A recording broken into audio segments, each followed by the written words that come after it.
Hey there, Stampers. Welcome to day 4 of the 12 Days of Christmas. My name is Sherry Roth. I'm a Stampin' Up! Demonstrator from Sherwood Park, Alberta, Canada. And today we're going to create this fun pyramid card or TP card. I've seen it called both things. And this card is super simple to put together. And it does fold flat and fits into a standard size medium envelope as well. So it just tucks in nicely there and folds flat and fits into an envelope. Okay, so let me show you how simple this card is to create. Okay, so we are starting with 2 pieces of white Whisper White cardstock. One piece measures 4 inches by 8 inches, and the other piece measures 4 inches by 4 inches. Okay, so we're gonna bring in our paper cutter, paper trimmer, and we are going to score the 4-inch by 8-inch piece at 4 inches. And then we're going to do 2 diagonal folds. I'm just going to move this up a little, make sure you can see. So now I'm going to score from this corner to the top of this score line.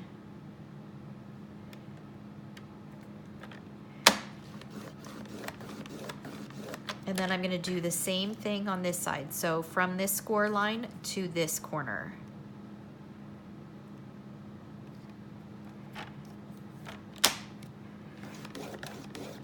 Okay, and then I'm going to take this piece and I'm going to score it diagonally as well.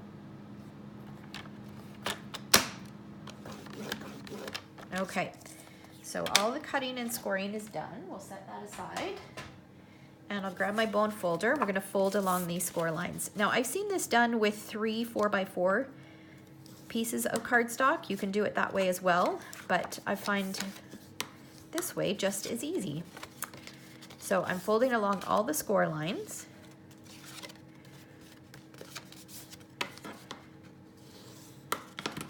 Just like that. And then what's gonna happen is you're just going to put this piece on top of this piece, and then there is your card base. It's as simple as that. Crazy, hey? Such a simple thing. Okay, so what I'm doing is I'm just kind of looking to see how far down I need to apply my adhesive, because I obviously don't want to put it all the way across. So I'm gonna do it from about here and then all the way up. And Tombow is a great adhesive to use because it gives you the flexibility to move it around once you stick it down until you get it positioned in just the right spot. It's a little bit more forgiving. Okay, so I've got that down. Just like that. And then, like I said, there's our card base. How simple was that? Okay, so now you need some kind of closure. So there's a few different things that you can do. You can use a Velcro dot. I am going to use a magnet, and I will link in the description below where I got my magnets from. You can also strategically place an embellishment on this corner and then just kind of have this tucked in behind the embellishment. So it could be maybe a punched greeting, it could be a larger embellishment. That's something that will allow you to kind of tuck that end in to hold it closed. Okay, so we are going to use a magnet, and I'm just going to peel off the backing here and then stick it right in this corner. Separate the 2 magnets, put them back together because there's this separation in between. Peel off the backing on this, and then I'm going to just put my 2 bits together. Just apply a little bit of pressure, and there's my closure. Okay, and I do it at this point so that I can cover one of those magnets. Actually, do I cover the? No, I actually don't cover any of the magnets. So you can, if you wanted to cover those magnets, you can, but I don't actually end up doing that in this part because they're kind of underneath. All right, so now, to decorate our card, I am using the Night Before Christmas DSP. I guess I do need my paper cutter again. And so this is 6x6 DSP, and what I'm going to do is I'm going to trim it down to 3 3/4 by 3 3/4. And you'll need 3 different sheets unless you want to have all 3 sides the same. So you can see that I've used 3 different patterns here. So you can use the same pattern, you can use 2 of the same, you can use three of the same, you can use 3 different ones like I did. Okay, and then I'm putting this in and I'm going to cut it diagonally. So because we cut our square just slightly smaller than our squares on our card base, these will be perfectly sized to layer nicely. The other thing is this piece that you end up with, that fits perfectly on an envelope flap. So you could use it to coordinate your envelope with your card. Okay, so now I've actually got leftover pieces from the last one. So if you use 3 different patterned papers, then you will actually have enough to create 2 cards if you're just using one of each pattern. All right, so now I'm going to just layer these on the way I want them. So I'm just going to add a little bit of adhesive around the edges and position this so that I've got just a little bit of a white border all the way around.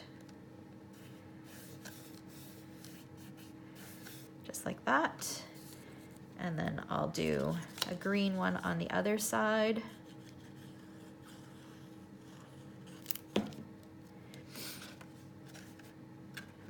This way.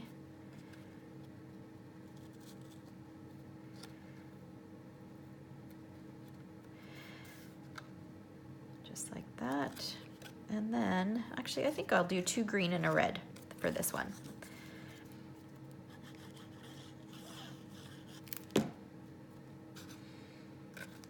So, and you want to position it so that you're putting it on this panel that's all one piece.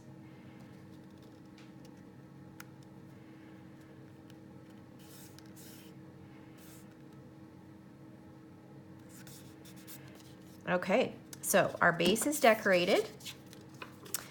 And then before I go any further, what I'm gonna do is I'm going to open it up, and this is where I would write my message. So I would write my message here. So I wanna stamp a greeting on this side. So I am going to use the Holly Jolly Christmas. I love this May the Magic of Christmas Reach You this year. I love that greeting. So we're going to use that with some Memento ink.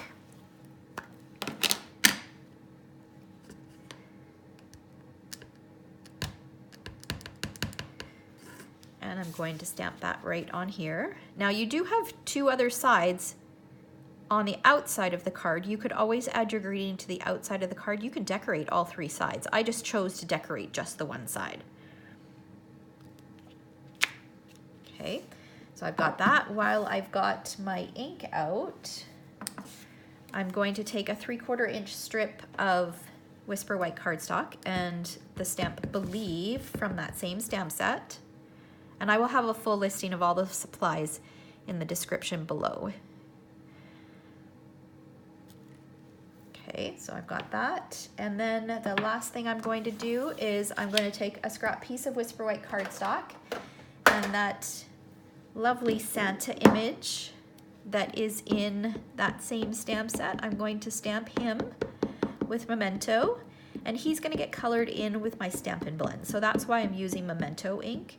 You could color him in using our watercolor pencils. You could use Stampin' Write markers. You could use stamp him on watercolor paper and use your aqua painter.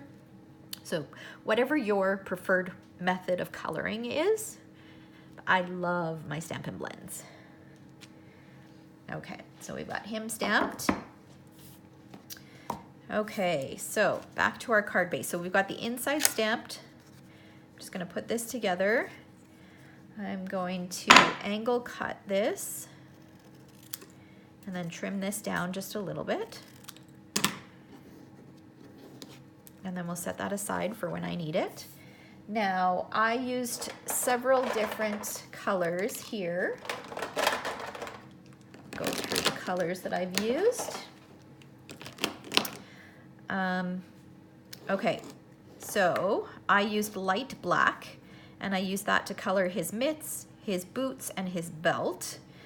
I used daffodil for the gifts. I used light and dark crumb cake for the teddy bear, and a little bit of soft suede on the teddy bear's belly. And then I used Mossy Meadow. So I pulled colors all from the coordinating DSP. So I used Mossy Meadow for the Santa sack, and Cherry Cobbler for Santa.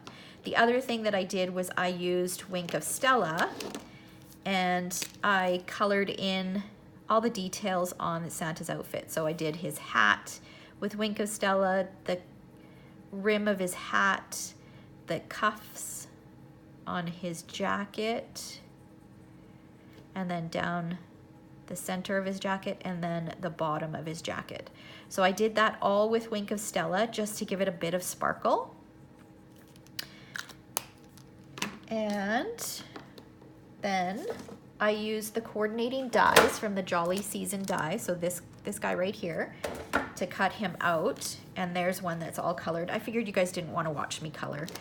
The other thing that I did is used one product that was retired, and that is the gold Wink of Stella. So we used to carry a gold Wink of Stella. Now we only carry the clear.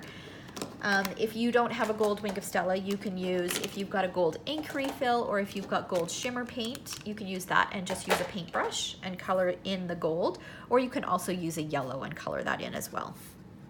Okay, all right, so now the trick to this is you want to attach this to here with, you've got lots of room. When you look, you've got lots of room to overhang on the one side, but not a lot of room to overhang on that side.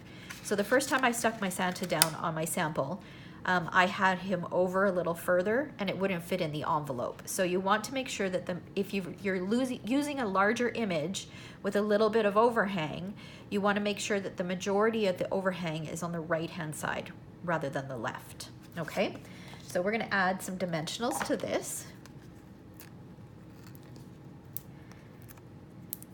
Our dimensionals stick really, really well. So I'm just using mini dimensionals, and I just put 3 little ones on there. And then I'm gonna hold my card as if it was standing upright.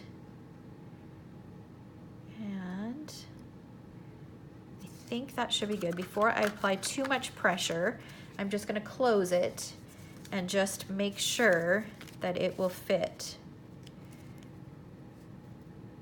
Yeah, we should be good. Okay. So now I can push it down, and then I'll close it back up. And I want to take my bone folder and just give this a bit of dimension. So I'm just going to curl it just ever so slightly and put just a little bit of adhesive on here. And this is going to get tucked underneath Santa. And remember, we do have lots of room to overhang this bit. So you can have quite a bit of overhang. So it just, as long as it doesn't go past that, then you're good. I actually like to do this when it's assembled, because that way I can hold it the way it's going to sit on the table and make sure my word looks straight. Okay, let's just see. Yeah, that looks good. Okay, so there we go, we're done. So this is a really, really simple card, and it's definitely a wow card. Like if somebody were to get this in the mail, I think with you using magnets or Velcro, I think it's obvious how it would go together. So somebody could easily figure out that that's how it's meant to go together. So even if they're not a card maker, you could send this to them. All right, so thanks so much for watching. If you enjoyed this video, feel free to give me a thumbs up. And if you have not yet subscribed to my channel, hit that subscribe button and make sure you turn on the notifications so you don't miss out on any of my future videos. And if you're in Canada and there are any supplies that you'd like to order, feel free to shop my online store. I'll have a link below. All right, thanks so much for watching.